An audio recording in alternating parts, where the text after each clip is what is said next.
Thanks for joining us for CBN's On the Home Front, where we highlight what the men and women of America's military do to defend our country. I'm Mark Martin. Near the Texas-Mexico border in Edinburgh, Texas, the Army Reserve Medical Support Unit has come from Orlando, Florida, armed with professionals to combat needed medical issues.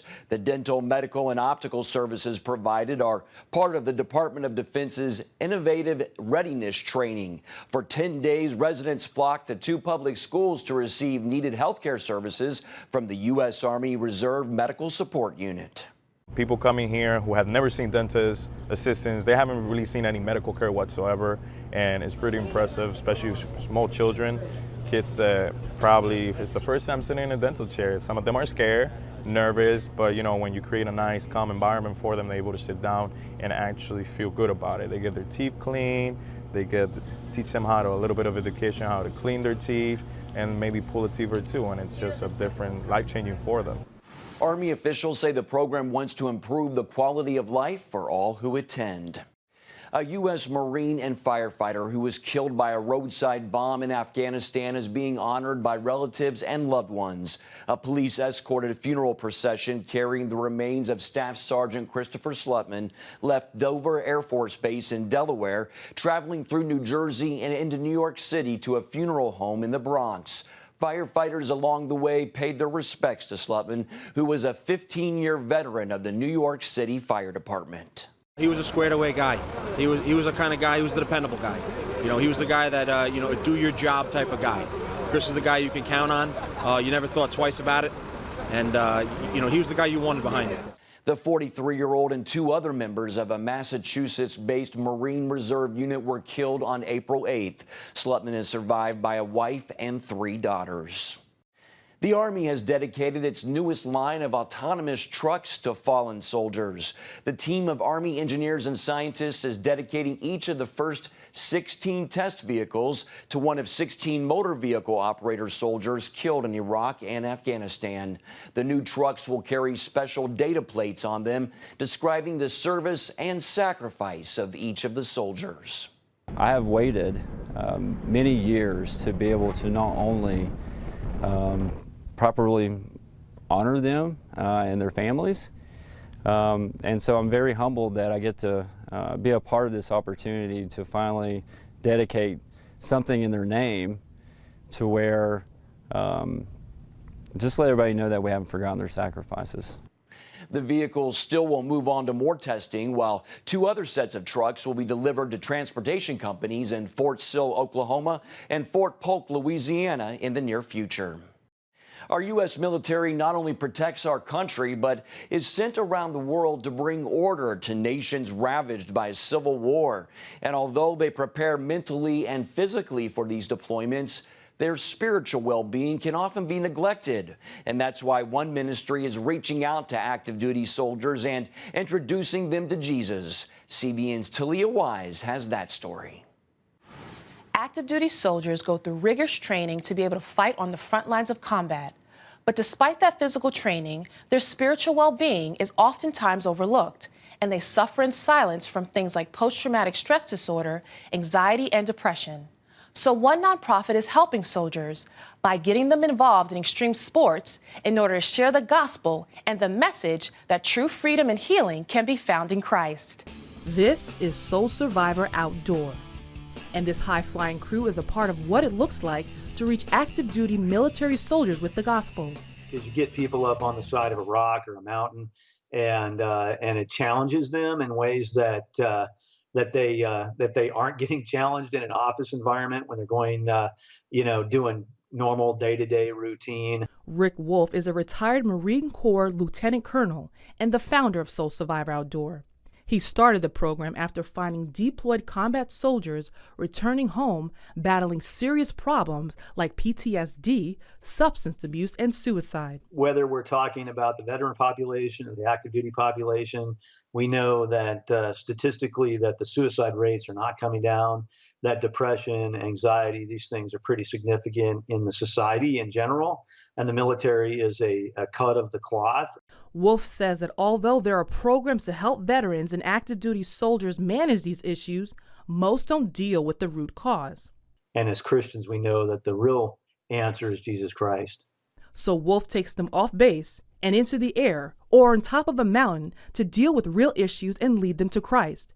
And the message he shares rings true in the hearts of these warriors. That your value as a human being, whether you're in the military or someplace else, it's intrinsic because it comes from your Creator and not from your career or your status or your phone or something else, but that you really have value. So far, more than 5,000 active duty soldiers have attended Soul Survivor events, and last year alone, 400 soldiers gave their life to Christ.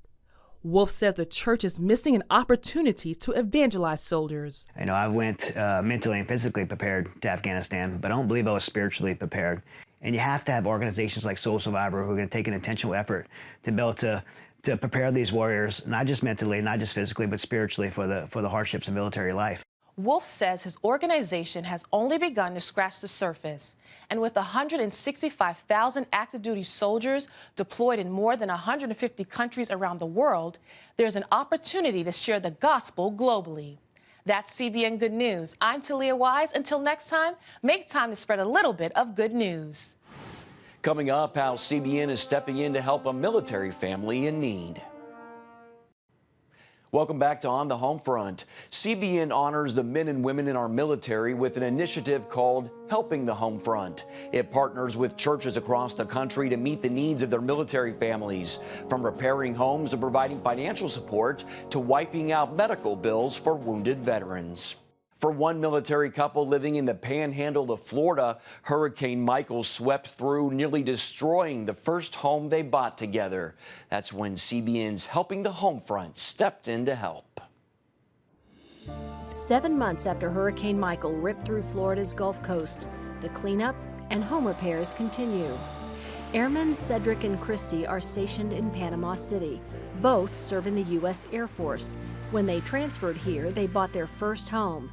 After Michael, they faced $13,000 in out-of-pocket expenses for repairs the insurance didn't cover. I was shocked. Like, I knew we would have to pay something, but I wasn't expecting it to be so much. The couple had enough in savings to pay for some, but didn't know where they would get the balance. They both relied on their faith in God to figure out a way. I know God is going to provide for me and my family. My main thing is just to make sure that my family is well taken care of. We know God's going to see us through. At the end of the day, He's going to take care of us. Their concerns were wiped away when their church, St. Andrew's Baptist, contacted CBN and Helping the Home Front stepped in to help. Pastor Michael Claunch came over to tell them good news. They want to pay to fix everything that the insurance does not take care of. Wow. That's amazing. Yeah. They're going to give that money to our church to give to you. Oh, wow. Wow. Can't believe that. When God does things, He does them well. It just lets you know that, like there are some good people in this world still. And, some loving, caring people that's willing to help people out. Pastor Michael took a moment to pray with the couple and then made a list of needed repairs so they could get everything fixed immediately. Cedric and Christy have a lot less financial stress thanks to Helping the Home Front. I would just say thank you to CBN and the partners that partnership with them to bless military families. We're really grateful. Up next, we take a look back in history at World War I and how it affected America's military today. Thanks for staying with On the Home Front. World War I was a true turning point in both American and world history, not only in politics, but in the forming of America's Army. For the next few weeks, we're bringing you a U.S. Army original 7-part series called The Great War. Here's the first episode. The First World War is really the beginning point of the modern American Army. A soldier today would recognize the battlefield of the First World War, whereas a soldier in, say, even as late as the 1890s would be very confused. So it's really the origin point of what we consider modern conventional warfare.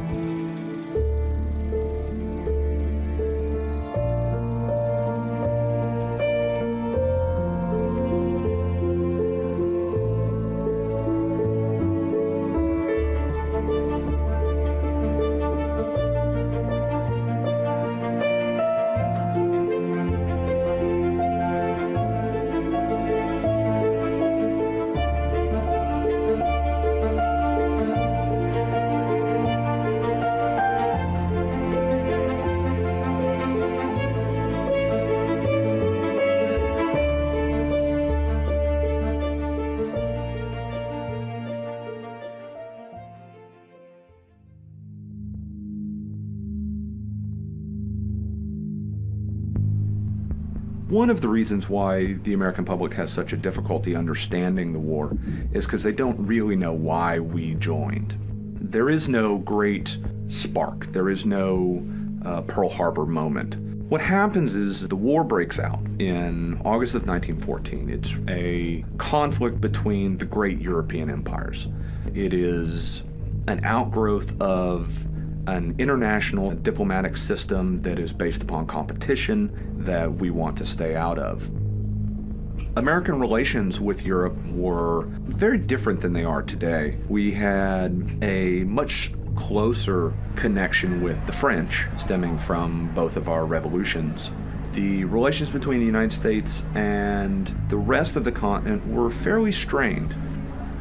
There are a lot of divisions. This is a time when a lot of Americans are immigrants, either first or second generation, and they hold a lot of ties to Europe. President Woodrow Wilson decided to support a position of neutrality. He argued that the United States, as a neutral country, was free to essentially go about its business, trading with either side, and that we would not show favor to one or the other. Wilson's call to the American public is that he wanted them to be neutral in thought as well as deed. The British have a very different idea of this. They very quickly establish a blockade of Germany.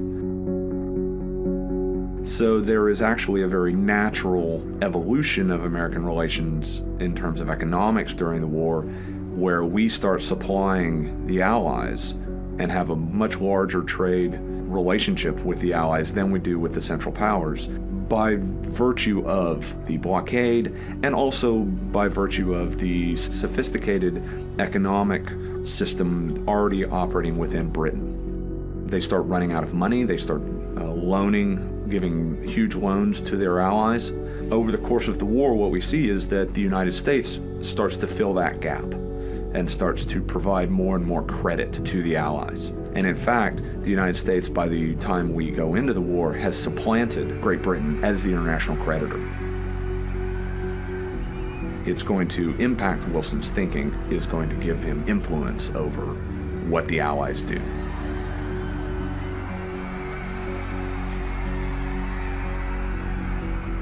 When he talks about advocating for peace without victory, he actually means a peace based upon mutual agreement, where one side does not gain to the disadvantage of another, that in fact they all come together and create an equitable peace.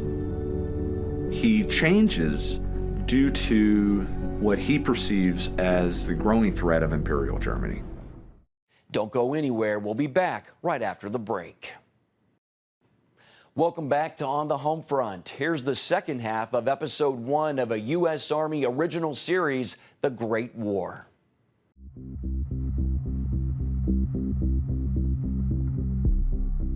Probably the most important action that Germany takes that leads directly to the United States being involved in the war is the usage of what's called unrestricted submarine warfare.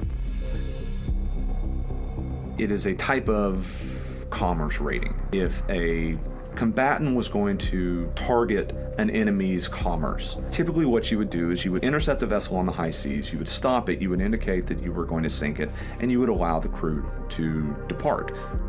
One of the problems with this is that the U-boats are very vulnerable on the surface, and the British are going to start arming merchant vessels. So the Germans decide instead that they're going to declare that any vessels found within a certain zone around the British Isles are fair game. They will not surface, they will go ahead and just fire upon them and sink them. And this is seen as really an affront to international law. The most famous sinking is, of course, the Lusitania. Or when the Germans sink the Lusitania, killing over 1,000 people, including over 100 Americans. The American public is horrified. President Wilson is very angry, of course. Several months later, the Germans sink another vessel, killing a couple more Americans, and the United States threatens to suspend diplomatic relations with Germany. Germany at this point makes a strategic decision that they are not willing to risk war against the United States at this point. So in fact, they make a pledge, and they agree that they will suspend unrestricted submarine warfare. And they do. Circumstances are going to change very rapidly in 1917. The Germans, looking at the strategic situation that they're facing in the war, make a determination. The German Navy essentially argued that if they resume unrestricted sub-warfare, they can sink enough British shipping to knock the British out of the war before the United States can transport an army to Europe. This kind of sets in motion the events that are going to lead to the United States declaring war. Obviously, the other big element will be the Zimmermann telegram. So the German Foreign Office starts to think about ways how this anticipated American intervention can be counteracted. They come up with Mexico. Mexico was a neutral country at the time, was riven by civil war, but nevertheless it was a neutral country. So the German Foreign Secretary, Arthur Zimmermann, decides to make an alliance offer to Mexico. And he tells the Mexicans, we intend to declare unrestricted submarine warfare. If the United States indeed then declares war against us, we make you an offer. You go ahead, declare war on the United States, we'll help you, we'll give you money, some other unspecified support. The Germans were then hoping, well, even if the United States declares war on us, all their troops will be tied up on the border with Mexico, and therefore this American intervention into the war won't matter. Normally, in peacetime, they would have sent this message by submarine cable. The problem was that in 1914, when the war broke out, the Royal Navy had retrieved this German submarine cable and had destroyed it. They came up with a pretty ingenious solution. They enlisted the help of the Americans. There was still an American embassy in Berlin, so the German Foreign Office approached the American embassy in Berlin and asked them, well, can you help us? We have an important message for our ambassador in Washington, and we can't relay this by cable because the evil British have cut the cable. So the American embassy then sent this message on their own cables from Berlin to the State Department in Washington, D.C., not knowing what was in there. Well, what neither the Americans nor the Germans knew was that the British was intercepting all American traffic that was going through London. This message was routed through the American embassy in London. They wanted to know what the Americans were thinking. They were neutrals, but an important neutral. So this Zimmermann telegram, as it then became known, almost by accident landed in the lap of British naval intelligence. They decrypted it. They saw very quickly this is not an American message, this is a German message, a very interesting German message. They see this is very explosive and they would like to give this to the Americans. But they can't do it at this point because the Americans would probably ask, this is very interesting, but where did you get this message from? And the British can't really say, well, we're routinely reading your traffic. So they also then retrieve the second message that the German ambassador from Washington sends to Mexico City. This is the copy they then give the American ambassador in London with the not entirely true, but also not untrue explanation that this message was obtained in Mexico City. Wilson had still viewed the international system as the main culprit for the war. However, he looks at unrestricted submarine warfare. He looks at the Zimmermann telegram. He looks at Germany's militaristic nature. And he sees in Germany an autocracy. And he sees Germany as a threat to international peace. He sees Germany as a threat to democracy. In Wilson's war message, he specifies very clearly that the United States is going to wage war against the government of Imperial Germany, not against the German people, and that we are waging war against what he sees as an autocratic, militaristic, dictatorial regime that is a threat to international peace, and that the German government has to be checked. So the object is not necessarily to defeat the German people, it's not to annihilate Germany as a country, it is to defeat and overthrow German autocratic regime and make it so that democracy can spread. That's all for today, but you can find more of our exclusive news coverage at cbnnews.com. Hope you'll join us next time. Have a great day.